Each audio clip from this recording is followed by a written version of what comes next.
तो कल हमने किया था भारत का परिचय और आपको बोला था कल हम करेंगे भारत के भौतिक प्रदेश। तो हम आज करते हैं भारत के भौतिक प्रदेश। कौन सा टॉपिक आज? भारत का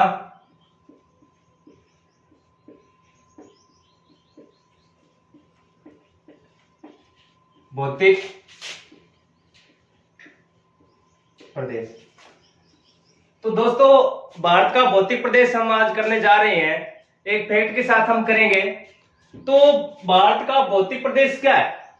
आपको कल मैंने मानचित्र बता दिया, उसका परिचय बता दिया था। तो थोड़ा सा भारत का नक्शा बना लेते हैं अपने। भारत का मानचित्र मैंने कल कहा था, भारत का मानचित्र तैयार रखना आप, और अगर मानचित्र पर करोगे तो आपको जल्दी समझ में आएगा और जो चीज है वो फैक्ट के साथ आपको कॉन्सेप्ट के साथ याद रहेगी। अब देखो क्या है, भारत का नक्शा बनाते हैं अपने।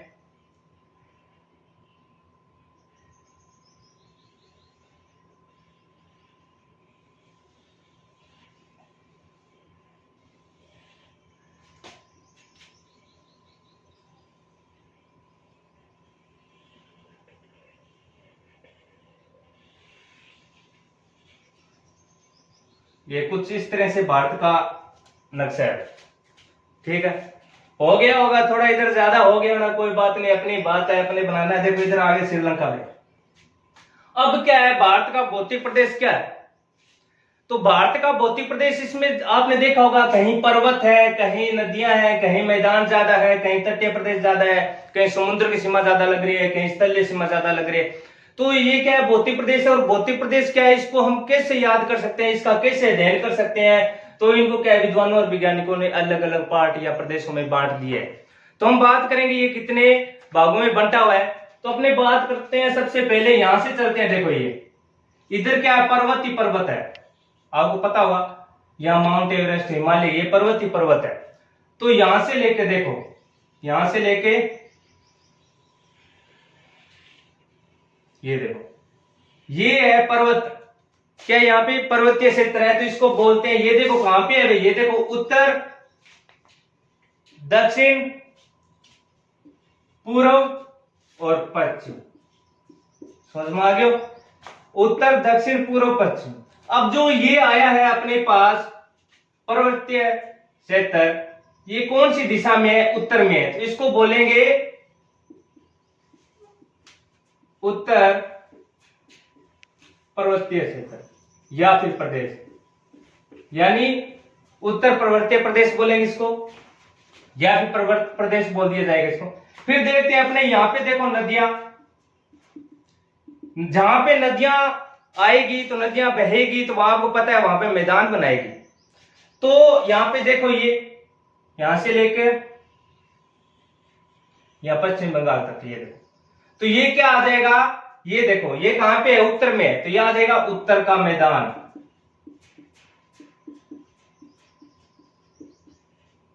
ठीक है।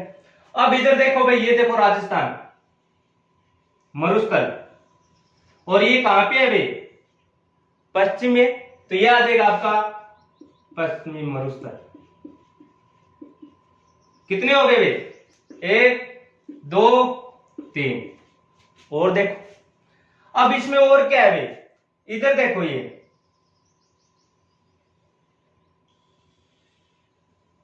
प्रायद्वीप, ये अपना आता है प्रायद्वीपीय, प्रायद्वीपीय पठार प्रदेश। अब इसमें और देखो भाई, और क्या आएगा, तो आपने देखा, ये देखो यहां तक देखो, ये क्या है भाई, ये समुद्रीय तट है, यहाँ पे समुद्र के साथ इसकी सीमा लग रही है, तो ये आ जाएगा आपका एक तटीय प्रदेश, तटीय भौतिक प्रदेश आ जाएगा। कितने हो गए भाई? 1 2 3 4 और 5। अब देखो हमें 5 हो गए।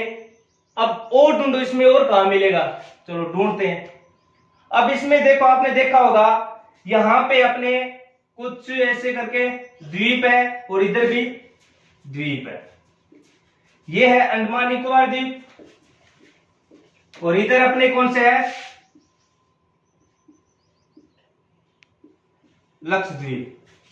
ये कौन से है, लक्षद्वीप। तो अब देखो, ये भी देखो भारत में ही है, इनका भी अध्ययन किया जाएगा। तो ये अपने पास कौन सा आ जाएगा, द्वीपीय प्रदेश या भौतिक प्रदेश। अब देखो कितने हो गए भाई, ये देखो 6। तो अपने पास आते हैं 1 2 3 4 5 और 6। तो हमारे पास भौतिक प्रदेश कितने हैं, 6। तो हमारे पास भौतिक प्रदेश कितने हैं, 6। तो अब देखना है भी ये भौतिक प्रदेश है, इनको किस तरह बांटा गया है, इनमें क्या कुछ खास है। तो अपने पास जो उत्तर का पर्वतीय प्रदेश है इसको लेके चलेंगे सबसे पहले अपने। इसमें घबराने की कोई बात नहीं है, इसमें आपको फैक्ट के साथ दिया जाएगा। आप भरोसा कीजिए दोस्तों, एक बार फैक्ट के साथ सभी कुछ जो कॉन्सेप्ट है आपको समझाया जाएगा, बिल्कुल उम्मीद रखिए। और इसके बाद हो सकता है आपकी राकेश सर की भी क्लास आपके सामने उपलब्ध हो। तो अपने बात करते हैं इसकी उत्तरीय पर्वतीय प्रदेश की। तो सबसे पहले बात करते हैं भी उत्तर पर्वतीय प्रदेश। तो चलते हैं अपने इसकी तरफ। 6 भौतिक प्रदेश हो गए, एनसीईआरटी में भी 6 दिए हुए हैं, लेकिन पहले कितने थे, 5 दिए हुए थे, लेकिन अब क्या 6 है वर्तमान में। कौन कौन से, उत्तर में कौन सा, उत्तर पर्वतीय प्रदेश। क्यों है, क्योंकि यहाँ पे पर्वत है, आपको पता होगा पर्वत, हिमालय पर्वत है ना। यहाँ पे हमारे कौन सी आ जाती है भाई, काराकोरम, लद्दाख, ये जो आ रही है ये भी क्या है, एक पर्वत श्रृंखला है। तो ये भी आएगी अपने इसी में आएगी, पर्वतीय प्रदेश में। इधर देखो भी ये राजस्थान क्या है, शुष्क प्रदेश यानी मरुस्थल प्रदेश। तो कौन सा है, मरुस्थल। और कौन सी दिशा में है, पश्चिम में। तो कौन सा बोल दिया, पश्चिम मरुस्थल। इधर देखो यहाँ पे नदियां, और नदियां क्या करती है, हमेशा डेल्टा लाके मैदान बनाया करते हैं। यहाँ पे क्या, उत्तर का मैदान, और ये प्रायद्वीप है, और प्रायद्वीप के इधर क्या होता है, ये तट लगती है, तटीय प्रदेश। और ये क्या है, अपने द्वीप है। तो अपने द्वीप है भौतिक प्रदेश। अपने बात करते हैं अब उत्तर पर्वतीय प्रदेश। तो दोस्तों आपको घबराना नहीं है, बिल्कुल हमारे साथ साथ चलिए, और आपको एक बेहतरीन क्लास दी जा रही है, इसका फायदा उठाइए। तो आपको बता दें कि जो आपको करवा रहे हैं वो एक फैक्ट के साथ करवा रहे हैं। जो आपको कुछ लंबाइयां, चौड़ाइयां, ऊंचाई जो भी बता रहे हैं उसमें हो सकता है कुछ गलत हो, क्योंकि सभी जगह एक जैसे आंकड़े नहीं है, अलग अलग बुक में अलग अलग दिया हुआ है। राय में जाओ, लक्ष्य में जाओ, कहीं जाओ। तो अपने बात करते हैं इसकी उत्तरी पर्वतीय प्रदेश की। तो अपने बात करते हैं आप उत्तर पर्वतीय प्रदेश की। तो दोस्तों उत्तर पर्वतीय प्रदेश देखो कुछ इस तरह है।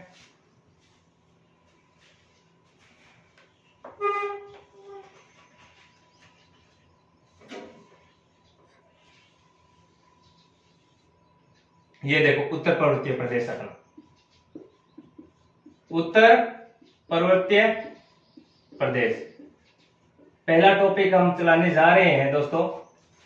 तो इसमें क्या है, इसमें महत्वपूर्ण एक यही बात है कि यहां पे एक आपके इधर पश्चिम में यानी उत्तर की दिशा में क्या है, एक पामीर ग्रंथि है। ये क्यों करवा रहा हूं आपको, क्योंकि इससे एक प्रश्न आता है आपका बहुत ही शानदार चाय के उत्पादन को लेके आता है। तो इससे क्या है, 3 पर्वत श्रृंखला निकलती है। वैसे कितनी निकलती है, 3 पर्वत श्रृंखला निकलती है। एक तो आपकी हो जाएगी हिंदुकुश पर्वत श्रृंखला, और जो दूसरी होगी वो कौन सी होगी, वो होगी तियानसेन। तो तियानसेन क्यों जरूरी है भाई, तियानसेन किस लिए क्यों है, क्या है इसका जो हमारे चाय के साथ क्या संबंध है। तो आपको बता दो यहाँ पे बौद्ध भिक्षु है, वो ज्यादा रहा करते थे इधर तियानसेन में। तो इधर क्या है कि एक बौद्ध भिक्षु यहाँ पे तपस्या कर रहा था। तो उसने काफी समय तक तपस्या की, और तपस्या करने के बाद उसने देखा कि उसके पास में एक पौधा,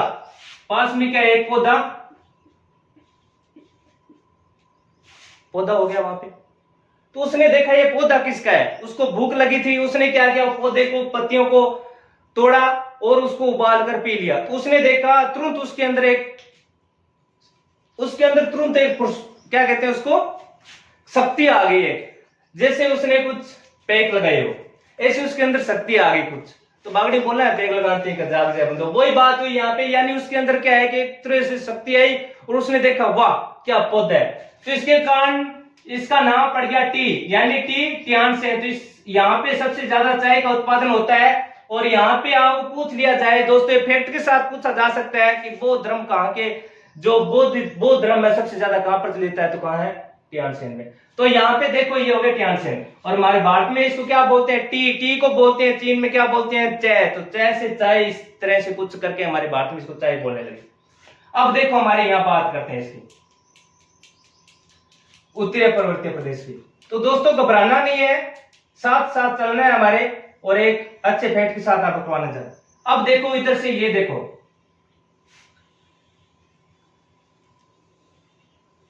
उत्तरी पर्वतीय प्रदेश। अब इसमें क्या है कि तीन यहाँ पे पर्वत श्रृंखला है, तीन क्या है, पर्वत श्रृंखला है यहाँ पे। जो पहली आती है उसका नाम है काराकोरम, दूसरी आती है उसका लद्दाख, और काराकोरम है। इसकी मुख्य विशेषता क्या है, काराकोरम में सबसे ज्यादा क्या है कि जो पर्वत श्रृंखला है वो पाई जाती है। और इसकी सबसे ऊंची ऊंची चोटी कौन सी है, यहाँ पे जो यहाँ पाकिस्तान के पास भी लगती है, इधर कौन सी है, ऊंची ऊंची चोटी कौन सी है अपने, उसको बोलते हैं K2। क्या कौन सी है, K2 है। किसकी पर्वत चोटी है, सर्वाधिक पर्वत चोटी किसकी है ऊंची, काराकोरम की। और विश्व की द्वितीय सबसे ऊंची पर्वत चोटी कौन सी है, K2। अब देखते हैं अभी ये कौन सा आगे, लद्दाख। और लद्दाख में क्या है कि यहाँ पे एक पर्वत चोटी इसकी भी है, उसका नाम क्या है, उसका नाम है राकाकोसा, राकाकोसी या राकाकोसा, ऐसा नाम है उसका, राकाकोसी।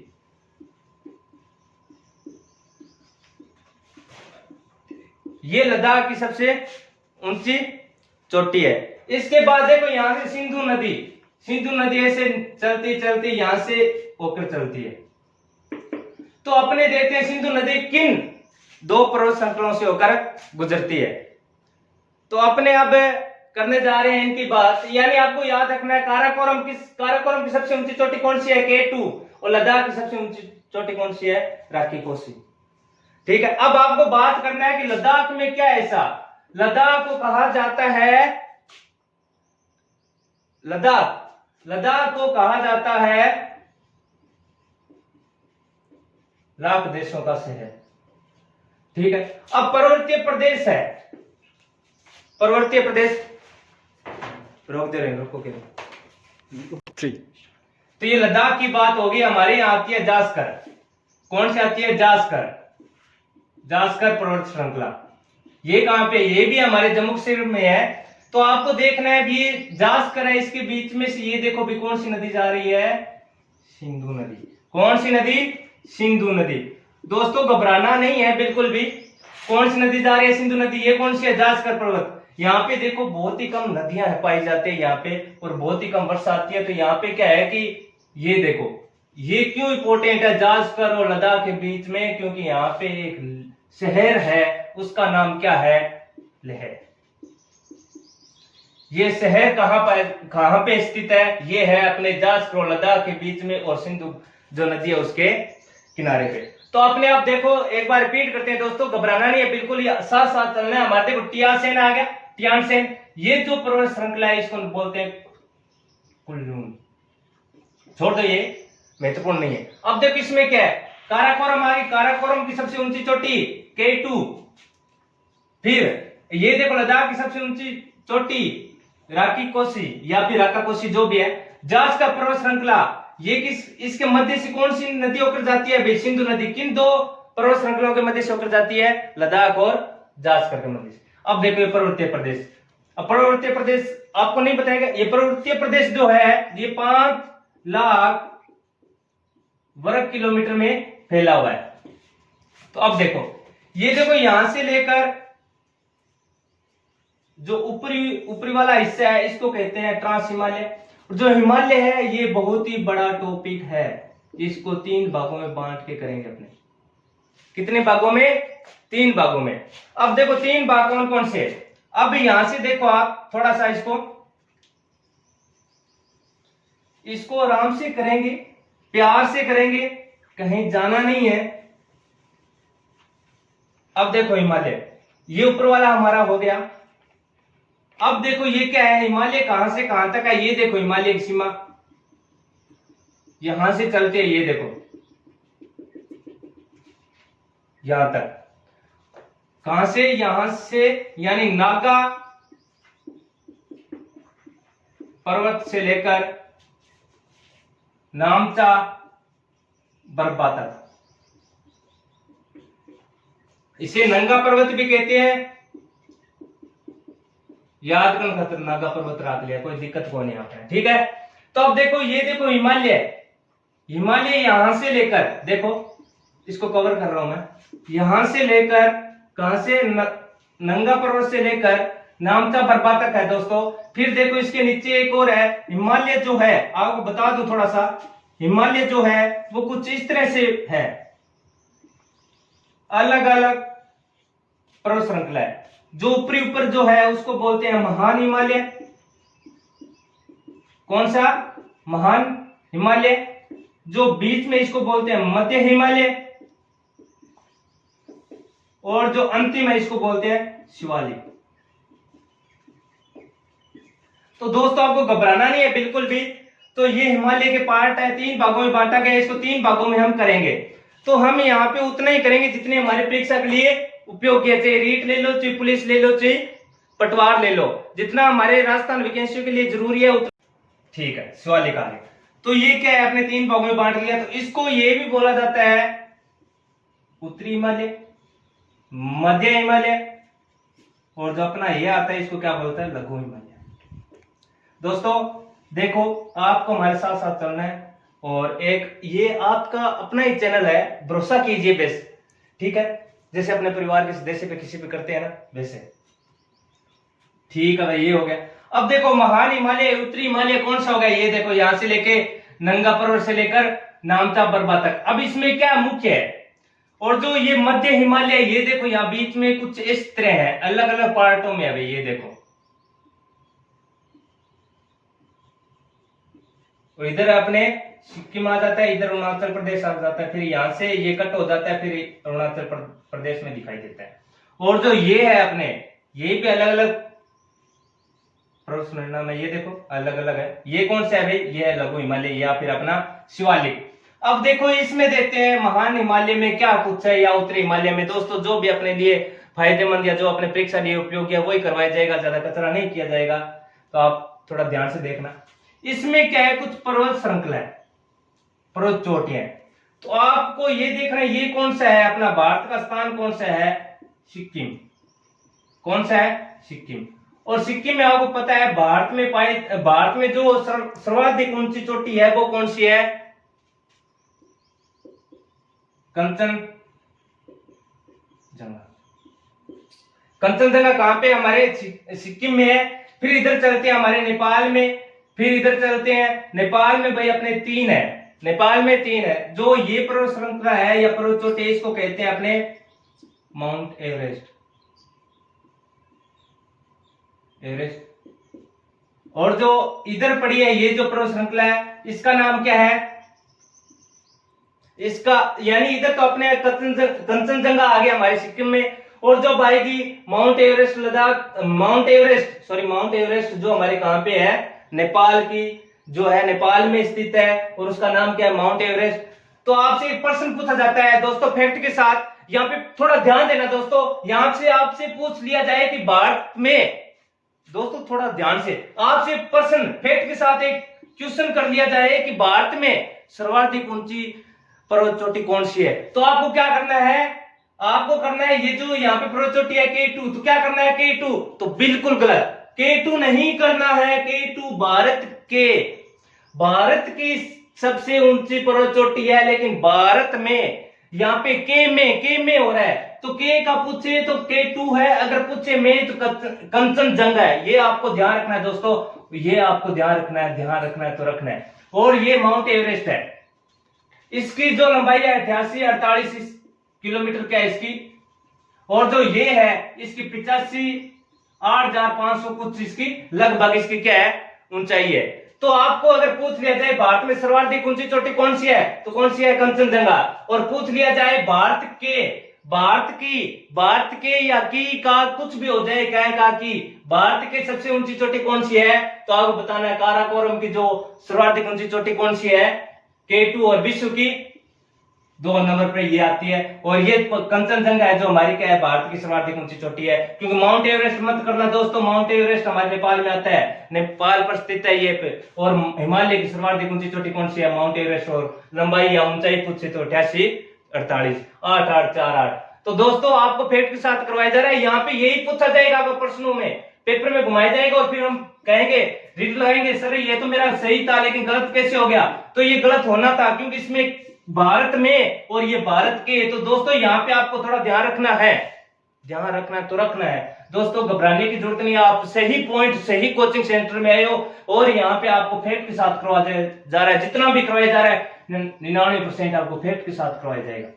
और मेरे और भी साथी है वो भी कराएंगे। अब यहाँ पे देखो माउंट एवरेस्ट आगे। अब अपने देखते हैं यहाँ पे दोस्तों, यहाँ पे क्या है कि आपको थोड़ा माउंट एवरेस्ट कितनी ऊंचाई है इसको याद रखना है, 88 48 है। उसके बाद हम करते हैं इधर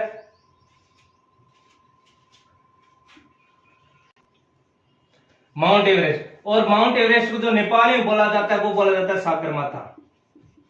क्यों बोला जाता है, क्योंकि यहाँ के सागर के नजदीक है और सागर माथा बोला जाता है, जल की मात्रा बहुत ज्यादा है यहाँ पे माउंट एवरेस्ट।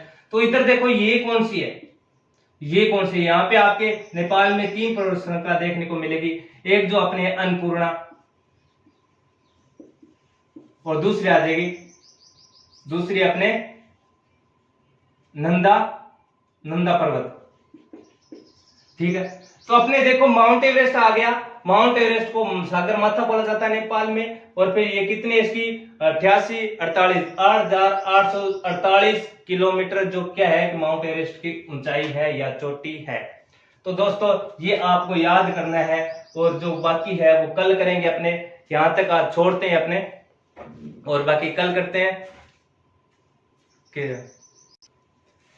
तो दोस्तों ऐसे करके हमारा महान हिमालय आधा हो गया है। कल करेंगे अपने इसमें कुछ और बाकी करेंगे, मध्य हिमालय करेंगे और शिवालिक भी करेंगे। तो दोस्तों तो हमारे साथ जुड़िए, आपको एक बहुत ही अच्छे फैक्ट के साथ करवाया जा रहा है। जितना भी आपके रीट पेपर या पुलिस में या पटवार में ग्राम सेवक में जो क्वेश्चन आते हैं प्रश्न आते हैं उसी के लेवल का करवाया जा रहा है। और हम आपसे आशा करते हैं कि आप हमारे सबसे ज्यादा से ज्यादा जुड़ोगे। और कल आपके सामने क्लास आ रही है राकेश सर की। धन्यवाद।